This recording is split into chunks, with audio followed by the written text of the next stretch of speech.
Okay, so very happy to have a new community from China on the ARK. And I'm going to introduce today the new functionalities that we have created for everybody. So we are now in the phase 2. I'm repeating this. In phase 2, we focus on the environment. We try to scale the overview effect. If you don't know what this is, check out our manual videos. Today we focus on one of the ARK concepts. It's the ecological concept. So how can we learn more about the ecosystems in which we live? And part of this concept is the bioregional identity. So we explained this in the past already quite a bit. It's new, I guess, for Huashu. So how does it work? What we showed to you in the last call is that we set up an activity on the ARK. It can be different activities, walks, hikes, rides, or a canoe experience. Then we add a specimen to it, and voila, we create a route. So in the last call, we showed you how to create those routes.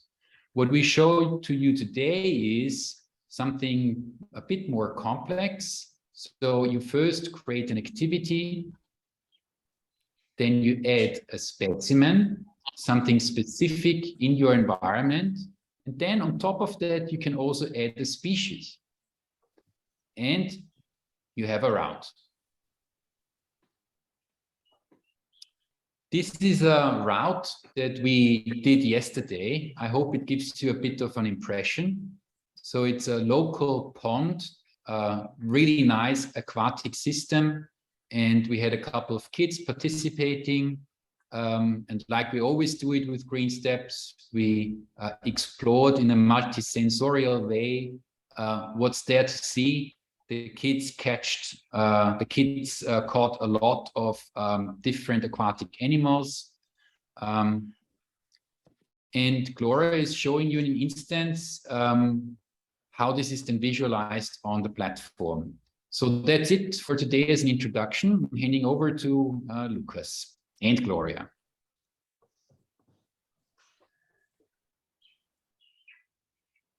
All right, so Gloria, do you want to start with introducing the concept of attaching the species? Sure. Yeah, I can start. So I will share my screen. Let's see if I am okay. So here we go on the ARK, and if you go into this would be, I'm gonna show how to add the species into these events that we had last week. So we have to go into events and courses and then go into the past event to find it. And which will be the first one in Feldmühle.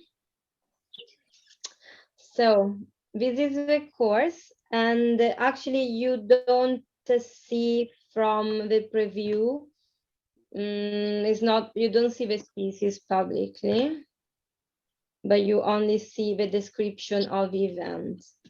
But then if you go, of course, on the dashboard, edit the dashboard, in the details part, yeah, where you have learning path and impact points, here you can also add specimen, which in this case is one tree, is a Salix alba, which what they see. And then you see those are the species that we have encountered yesterday. They are all aquatic animals, I would say. We have frogs, we have snakes, we have a mallard, we have a water spider, leech, this is a dragonfly, and a specific type of snail.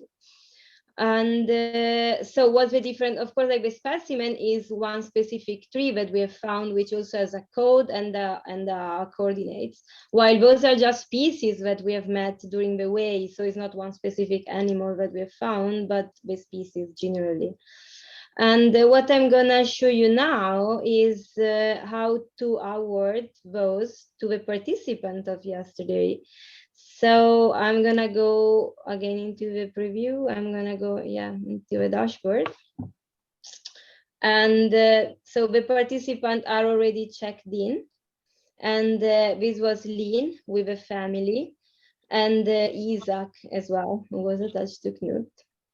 The impact points were already awarded from yesterday. So what we are gonna do now is here in the bioregional identity. I don't know if you've never noticed this, but it's here. Here we have specimen and species, all what I showed you before. And I award all of them to the checked-in participants. Okay, so this is how you see it now. And actually you can customize it in case if you know that some of them left earlier, for example, and they didn't see some of the species, you could delete them.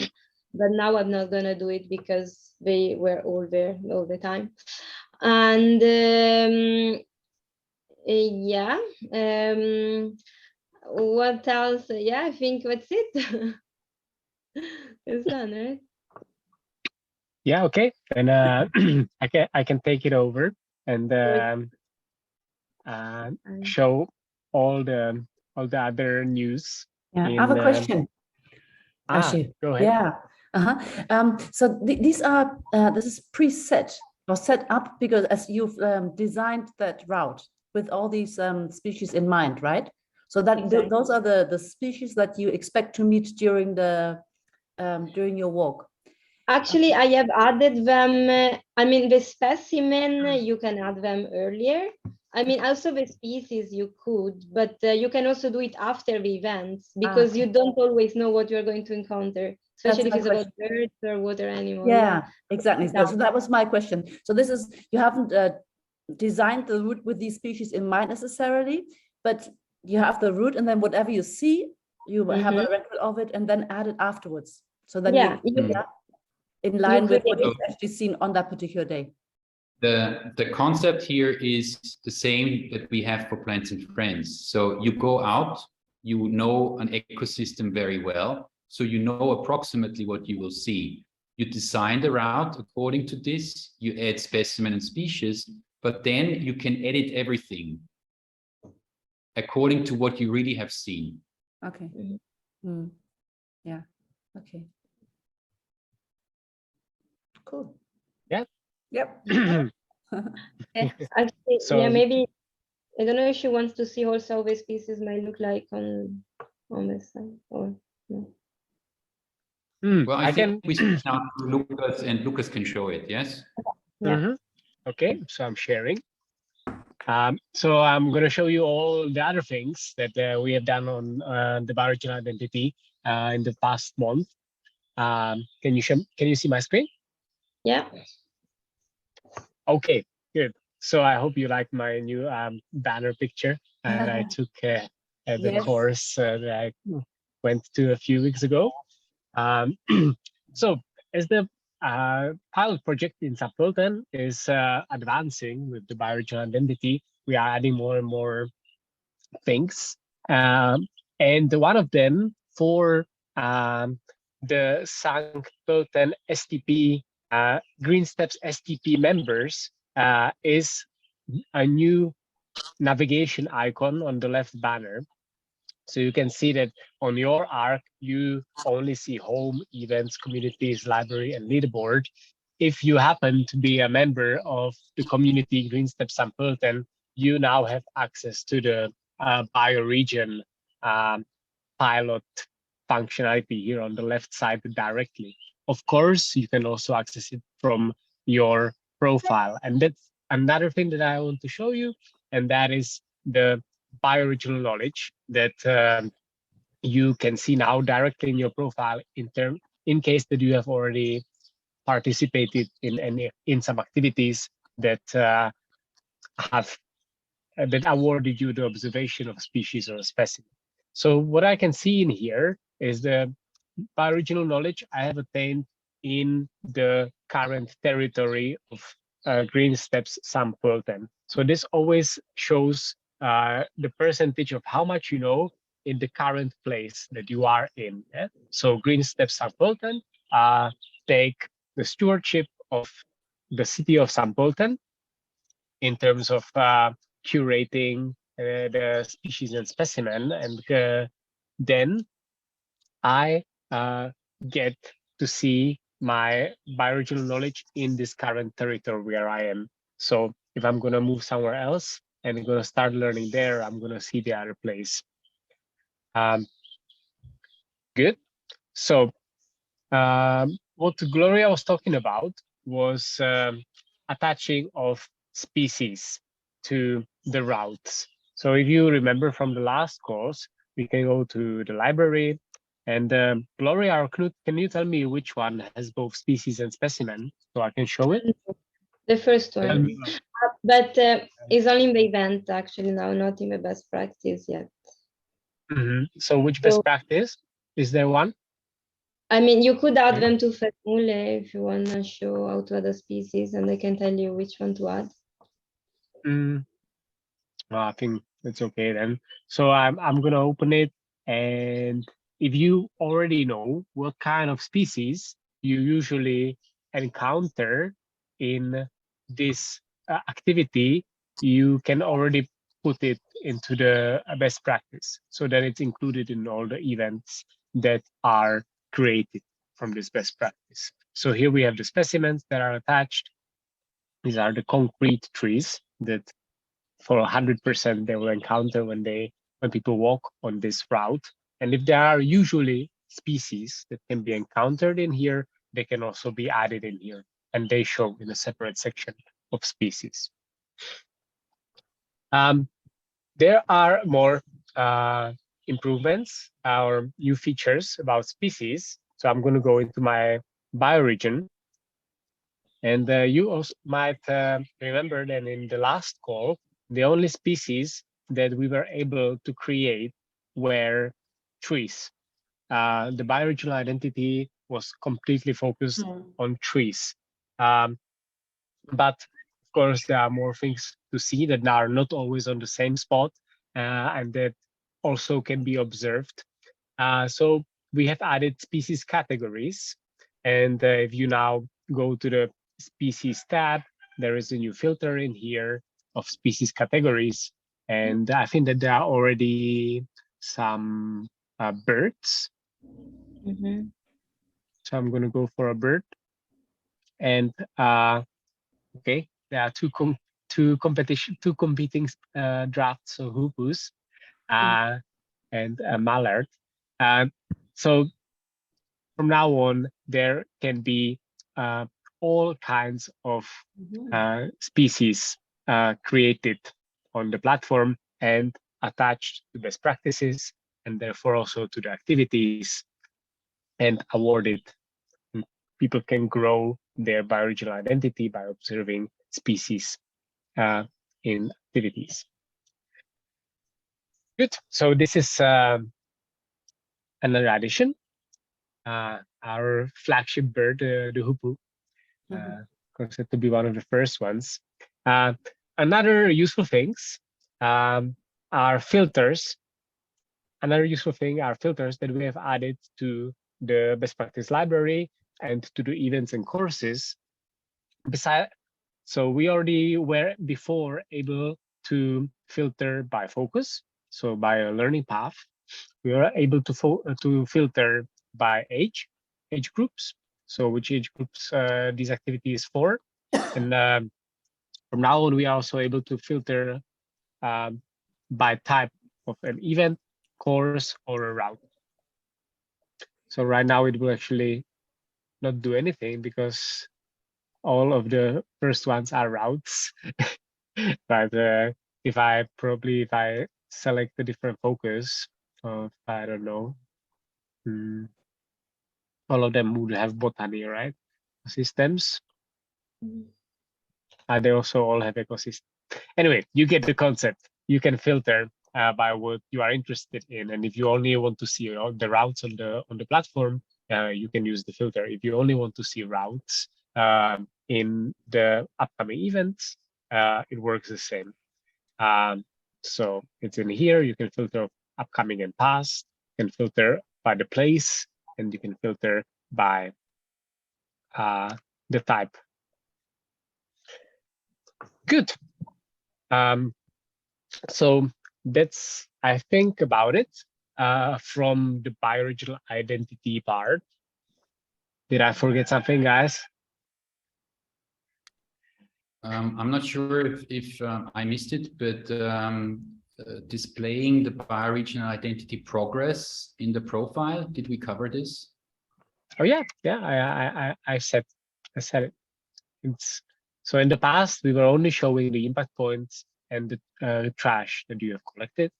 From now on, it's also showing the bioregional knowledge that you have already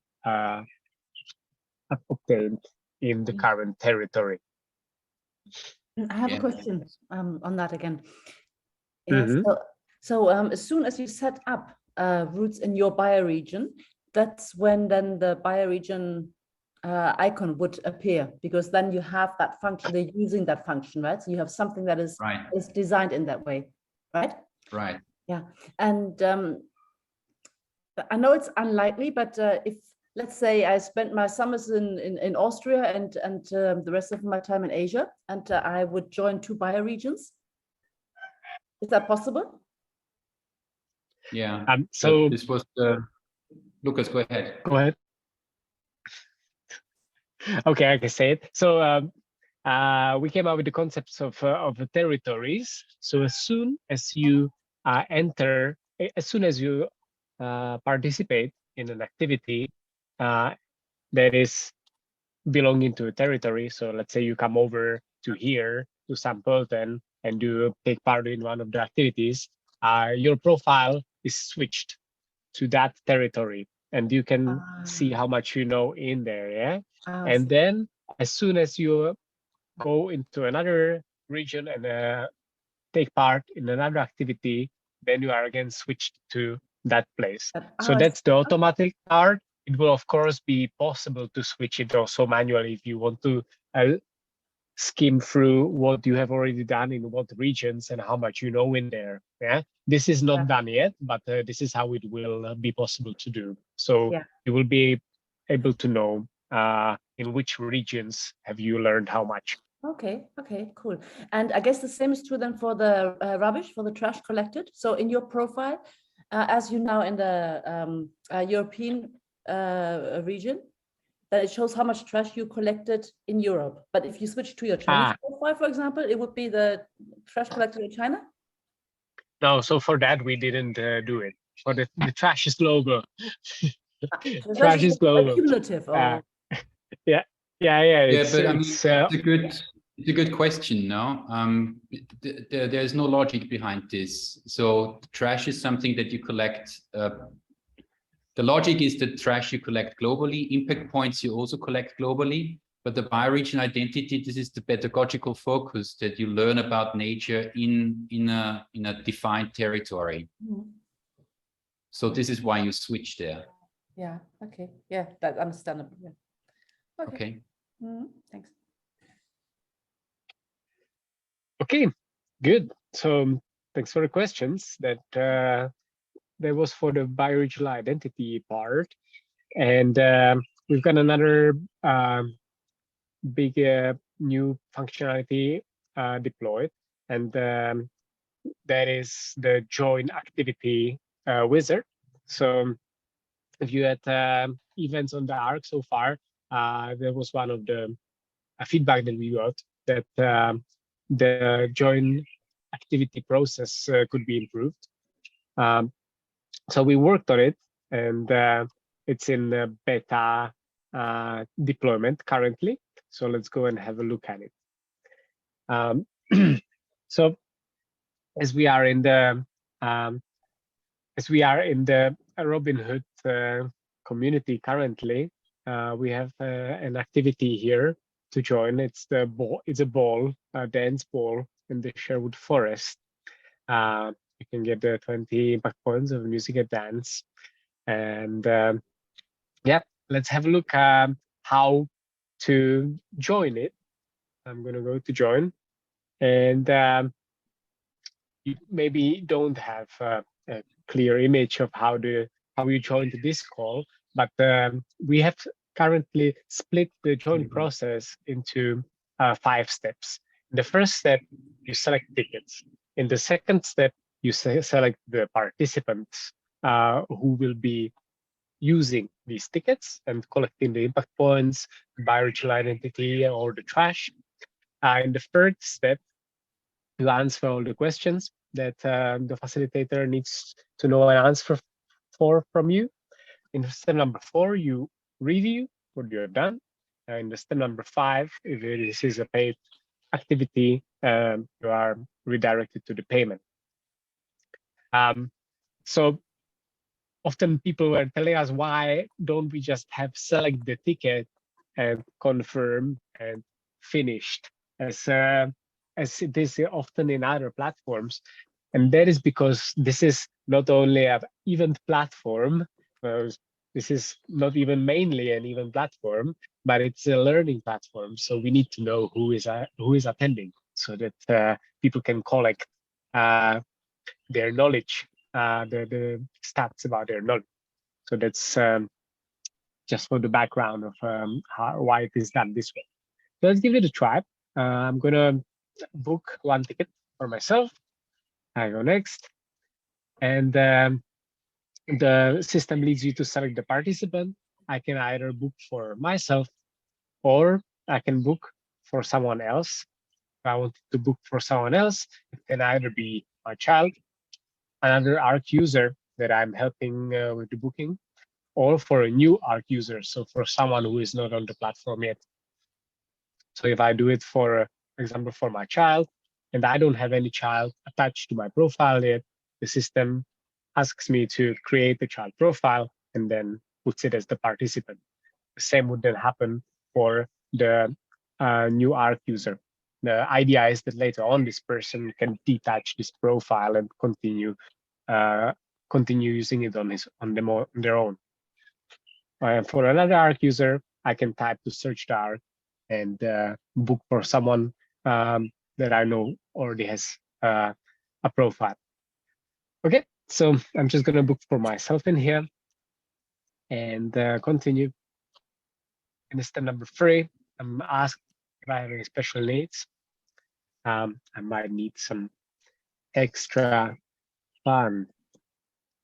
And in the step number 4, I get the summary of all the tickets that I've purchased, so or that I want to book. So I want to book 1 ticket for myself. Everything seems fine.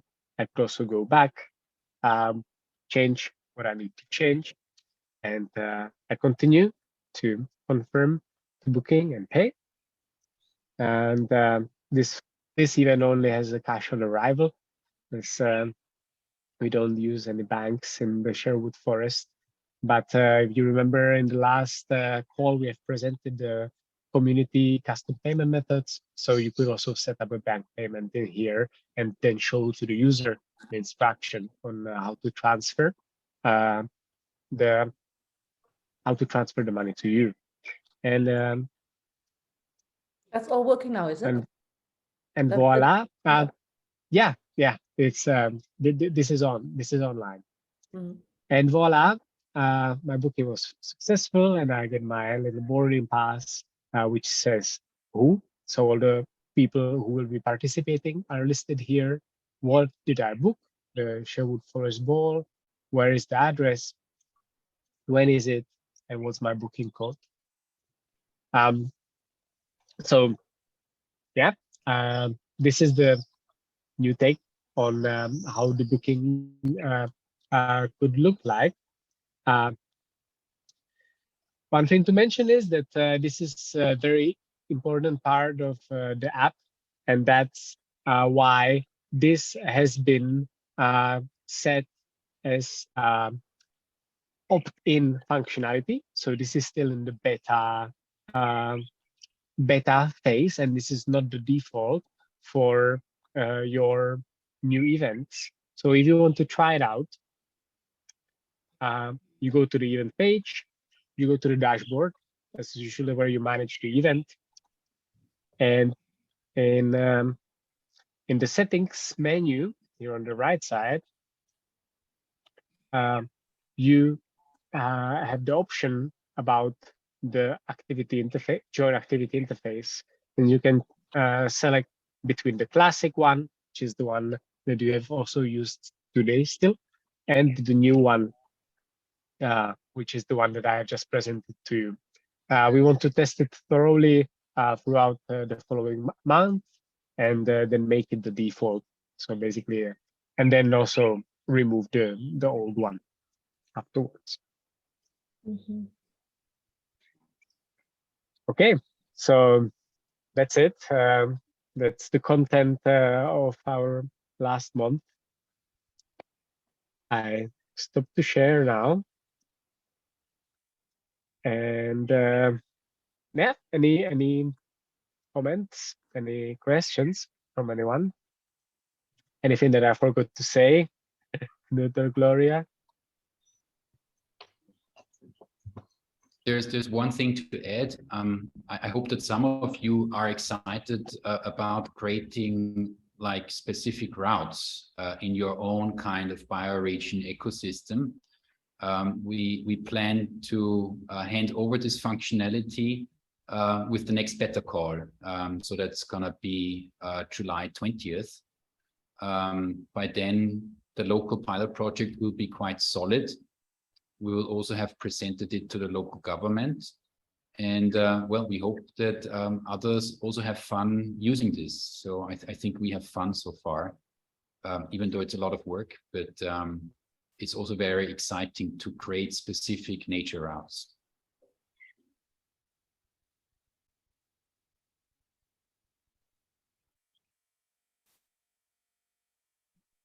No ideas. Giuseppe shared also a couple of impressions on the ARK with us. He's not in the call. Should we still show this? It's 2 more slides. Yeah, I hear it. Then I'm just jumping here into the slides. This is about the goals that we have. So we wanted to have 100 communities this year. We're currently holding at 40. We still have the plan to get 10,000 users. We are holding at 2,040. And in terms of impact points, we still have this goal of 1 million impact points. So that's about 100,000 hours learning in nature.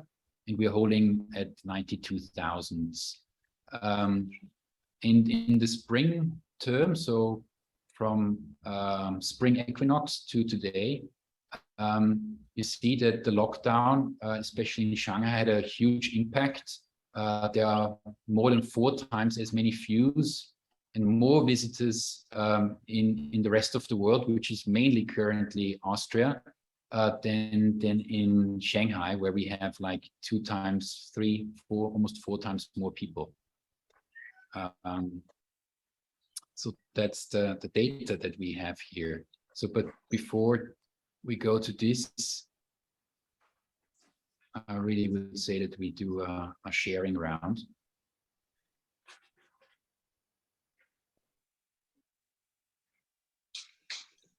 Well, I've already asked my questions, so yeah, so I'm clear now. I think I understand how it's all set up, and it's easy enough to use and to follow, especially if you've already designed activities. You just add that particular section to make it to create a new route in that sense, new bioregion. I haven't done it yet, that's true, but I understand that you know how it's supposed to work. So that was very clear to me. So that's why I don't have any further questions really. Yeah. Yeah, and I think what is important is that we have basically the possibility to connect to each other through the entries that we make. You know, if I was driving here to Vienna. Vienna has already this Hungarian climate, different from St. Pölten. It's a different bioregion. And the trees that grow here, one species of trees is Coleoteria paniculata. It's the golden rain tree, which was the first tree that I observed in Shanghai, which really started my interest in trees. It's currently flowering here in Vienna. And we don't have yet the entry in PA50 in the Changjiang river delta. But if it would be created there or also here, then of course this is an entry that can be used in both bioregions. So we suddenly start to collaborate across bioregions because we share similar parts of nature. And I think this is quite an exciting outlook that we can do this and then together edit the entries. Okay, so you can share all specimen and species across the regions? Yeah, it's about collaboration. You need to think about the ARK as this global commons, no? And if we create here one entry, and actually, Gloria, maybe you want to resolve the quiz, because then we have a concrete example. Okay, do you want to show a picture again, or should I? Yeah, just okay, say? I can do it and you explain it. Well, so this is now already Outlook on the next call on July 20th. But what you can notice here is that we do not have any more. Can you see my screen? Yeah, but no, not not anymore. Okay, so yeah, Gloria, you can't show it? Well, from the ARK. Wait, I'm trying again because my PowerPoint just went black. I'm trying again, okay? Yeah, I don't So see here we go. So this is the outlook on the next call, and that would be the answer to the question, what kind of beautiful tree we saw there. Mm-hmm. Gloria is going to explain, but I'm gonna click here on this link, and it's not a link anymore to Wikipedia. It's a link to the ARK. Okay. Yeah. I'm sharing here with you the ARK.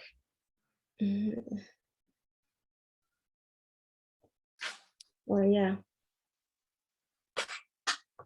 Yeah. Well, as you see, it's a princess tree.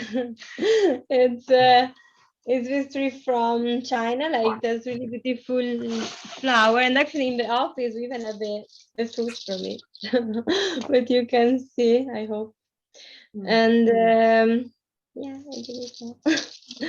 And actually, so the name Paulonia was the name of a Dutch princess. And it's because this tree was imported in Europe like about 200 years ago, I think, right? Was it described? Yeah. And it was important in Europe, and this princess really liked the tree, I think, and that's why we gave her the name Paulonia. Yeah, maybe it's also how it was the custom back then. It was a German botanist who went to Japan, found the tree and presented it to the Dutch aristocracy and named it after the princess, who was actually a daughter of the Russian Tsar. And why is this so exciting for me is this is the botanist, Philipp Franz von Siebold, who spent a couple of years in Japan researching, but he worked for the Dutch crown.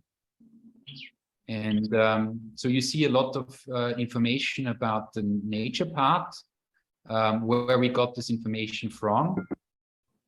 The striking thing for me is this was one of the trees that completely captivated my attention in Shanghai. And I was really surprised to find it here as well. And here in the culture information, you get all the information about the cultural background. And of course, this is information that also applies to Asia. So you could just say, okay, I'm a bioregional mentor for PA48 South Korea, Korean Peninsula, or PA50 for China. I also want to use this entry. Maybe it has been created in a different bioregion. I copy it into my bioregion, maybe add things to the existing content, and then use it in my bioregion. So this is sharing. Cool. And this is of course just one example. I guess there is much more to share, for example, between bioregions which are close to each other, like PA13 and PA12. So basically Hungary and Austria, roughly speaking.